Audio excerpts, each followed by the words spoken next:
16 নম্বর কি বলেছে? 16 নম্বর বলেছে tan a divided by sec a plus 1 minus হচ্ছে sec a minus 1 divided by tan a।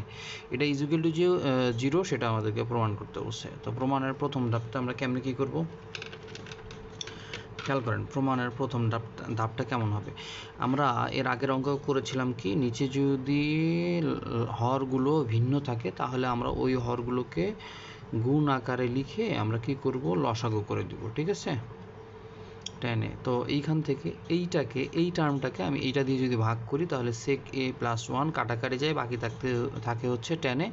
tan a এর সাথে উপরের tan a গুণ করলে হয়ে যাবে tan স্কোয়ার a, আগের অঙ্কটার মতোই। এবার এইটাকে যদি আমি tan a দিয়ে ভাগ করি, tan a বাদ যায়, থাকতেছে হচ্ছে sec a প্লাস 1। এই sec a প্লাস 1 এর সাথে আমি গুণ করব হচ্ছে sec a প্লাস 1 এর সাথে গুণ করব উপরে sec a মাইনাস 1, ঠিক আছে? তো ঠিকঠাক থাক, নিচের অংশটুকু আমাদের ঠিক থাকবে, নিচের অংশটুকু আমাদের ঠিক থাকবে, নিচের অংশটুকু আমাদের ঠিক থাকবে, ঠিক আছে? নিচের অংশটুকু ঠিকঠাক, উপরের অংশটুকু আমি একটু মডিফাই করে দিচ্ছি আপনাদের জন্য। দেখেন এটা হচ্ছে a plus B into M N S B. A plus B into M N S B মানে কি? A plus B into M N S B মানে হচ্ছে A square minus B square. তো 1-এর উপর স্কোয়ার দিলেও যা, না দিলেও তা, ওটা দেওয়ার কোনো প্রয়োজন পড়ে না। এখন খেয়াল করেন তো sec স্কোয়ার মাইনাস 1 এটা কি একটা সূত্র পড়ছে না?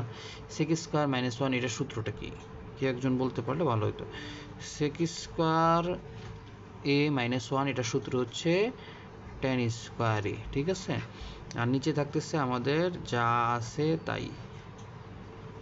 যদি এতটুকু ঠিকঠাক থাকে তাহলে উপরে tan স্কোয়ার ভ্যানিশে 0 হয়, 0 divided by sec a plus 1 into tan a। তাহলে বলেন তো এটা ইজ ইকুয়াল টু 0 না?